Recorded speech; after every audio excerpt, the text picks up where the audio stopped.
Hi guys, one piece ഫാൻസിനിടയിൽ ഇത്ര നാൾ ഉണ്ടായിരുന്ന ഒരുപാട് നാളത്തെ ഒരു തിയറിക്ക് ഒരു ഗംഭീര ഉത്തരമാണ് ഈ ഒരു ചാപ്റ്ററിലൂടെ ഓട നമുക്ക് നൽകിയിരിക്കുന്നത്. ഗൈസ്, കഴിഞ്ഞ വീഡിയോയിൽ ഞാൻ പറഞ്ഞിരുന്നില്ലേ, അടുത്ത ആഴ്ച മുതൽ ഇനി അങ്ങോട്ടുള്ള എല്ലാ ആഴ്ചകളിലും ഒരുപാട് റിവീലുകൾ ഉണ്ടാകാൻ പോകുന്നു എന്നല്ല. അതെ ഗൈസ്, ഇനി അങ്ങോട്ട് ഫുൾ റിവീലുകളുടെ കാലഘട്ടമാണ്. അപ്പോൾ ഈ ഒരു ചാപ്റ്ററിലൂടെ ഒരു വലിയ റിവീൽ തന്നെ ഉണ്ടായിരിക്കുകയാണ്. ഭയങ്കര എക്സൈറ്റഡ് ആണ് ഈ ഒരു ചാപ്റ്റർ ഞാൻ പറയാൻ. സത്യം പറഞ്ഞാൽ എക്സ്പ്ലെയിൻ ചെയ്യുന്നതിൽ ഒരുപാട് കാര്യങ്ങൾ ഞാൻ വിട്ടുപോകുന്നുണ്ട്.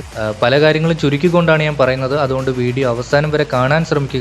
ഇഷ്ടപ്പെട്ടാൽ ലൈക്ക്, ഷെയർ ആൻഡ് സബ്സ്ക്രൈബ്. ഏവർക്കും കോമിക് വണ്ടേഴ്സിന്റെ മറ്റൊരു വൺ പീസ് എപ്പിസോഡിലേക്ക് സ്വാഗതം.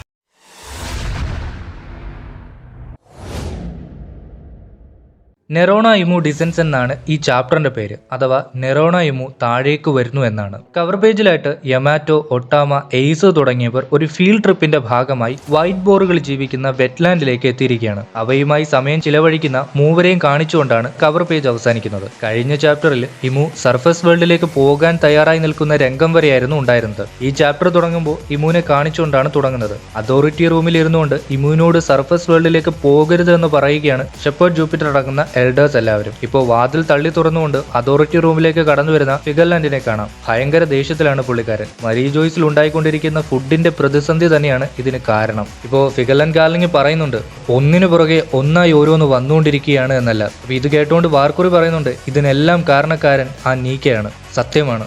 എങ്കിലും ഇതെല്ലാം ഒരു കോയിൻസിഡൻസ് ആണോ അതോ ഇവയെല്ലാം അനിവാര്യമാണോ എന്നൊന്നും എനിക്ക് മനസ്സിലാകുന്നില്ല. ഷെപ്പേർഡ് ജൂപ്പിറ്റർ തുടരുന്നു, എങ്കിലും ഇമൂസാമ, അങ്ങ് ഈ പാൻജിയ കാസ്റ്റിലിൽ നിന്നാലും ഞങ്ങൾ നേവിയെ കൂട്ടിക്കൊണ്ട് എൽബാഫിലേക്ക് പോയിക്കൊള്ളാം. ഇപ്പോൾ ഇതൊക്കെ കേട്ടുകൊണ്ട് വളരെ ദേഷ്യത്തോടെ ന്യൂസ്റ്റൂര് പറയുകയാണ്, ഇതൊന്നും ഇനി നമ്മളല്ല തീരുമാനിക്കേണ്ടത്, പകരം നമ്മൾ ചെയ്ത മണ്ടത്തരത്തിന്റെ ഫലമാണ് ഈ പ്രതിസന്ധിക്ക് തന്നെ കാരണം. എങ്കിലും ഇമൂസാമ ഞങ്ങളെ ഒരിക്കൽ കൂടി എന്ന് വാർക്കുറി പറഞ്ഞ് തീരും മുമ്പ് ഇമു പറയാൻ ആരംഭിച്ചു, വാർക്കുറി, ഇവയൊന്നും ഒരു കോയിൻസിഡൻസ് അല്ല, പകരം അഹങ്കാരം, അലസത, അശ്രദ്ധ, അഭിമാനം ഇവയെല്ലാമാണ് ഇതിന്റെ തുടക്കം കുറിച്ചത്. അതിനാൽ ഇത് അനിവാര്യമാണ്. ഇപ്പോ ഫ്ലാഷ് ബാക്കിലായി അനിവാര്യമായി നടന്നതെല്ലാം കാണിക്കുന്നുണ്ട്. റോക്സിന്റെ ഇടപെടൽ, റോജറിന്റെ വൺ പീസ് കണ്ടെത്തൽ, പൊസൈഡന്റെ ജനനം, ഷാങ്സ് ഡെവിൾ ഫ്രൂട്ട് മോഷ്ടിച്ചത്, ഹറാൾഡിന്റെ പതനം, ലോക്കിയുടെ നിതോങ്, വൈറ്റ് ബിയർഡ് ലൂഫിയെ പ്രൊട്ടക്ട് ചെയ്തത്, Marshall D Teach, Nefertari D Lily, Davy Jones, Joy Boy, ഇവരെല്ലാം ഓരോ കാലഘട്ടങ്ങളിലായി വീണ്ടും ഇമൂനിങ്ങനെ തലവേദന സൃഷ്ടിച്ചുകൊണ്ടേയിരിക്കുന്നു. അതിനാൽ ഇവയെല്ലാം ഇങ്ങനെ നടക്കേണ്ടതാണ്. ഇങ്ങനെ പറഞ്ഞുകൊണ്ട്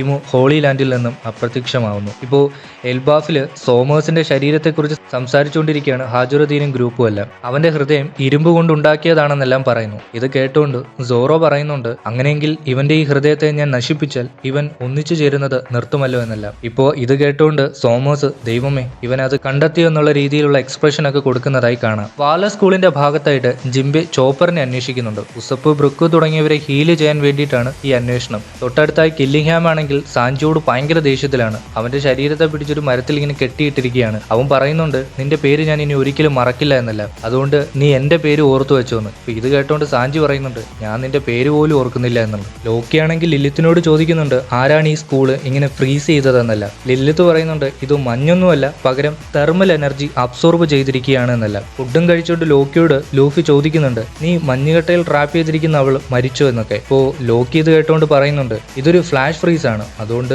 അവള് മരിക്കത്തൊന്നുമില്ല. ഇനി അവള് പുറത്തു വരണമെങ്കിൽ ട്രാക്നർ തന്നെ വിചാരിക്കണം. ഇപ്പൊ തീയണച്ചുകൊണ്ടിരിക്കുന്ന നാമിയുടെ മുമ്പിൽ ആകാശത്ത് നിന്നൊരു കറുത്ത പുക പതിക്കുന്നതായി കാണാം. ഈ ഒരു പുക പ്രത്യക്ഷമായതോടുകൂടി എൻറ്റയർ എൽബാഫിന്റെ എൻവയോൺമെന്റിനും ഒരുപാട് മാറ്റങ്ങൾ സംഭവിക്കാൻ ആരംഭിച്ചു. വീടുകള്, മരങ്ങളോ തുടങ്ങി എല്ലാത്തിനും ജീവൻ വയ്ക്കാൻ ആരംഭിച്ചു. അങ്ങനെ നോൺ ലിവിങ് തിങ്സ് ആയിട്ടുള്ള ഒരുപാട് കാര്യത്തിന് ജീവൻ വയ്ക്കാനും അവ പാട്ട് പാടാനും ആരംഭിച്ചു. ഇപ്പോ എൽബാഫിന്റെ കാസ്റ്റലിലെ ത്രോൺ റൂമിലായിട്ട് ഇമു പ്രത്യക്ഷനായിരിക്കുകയാണ്.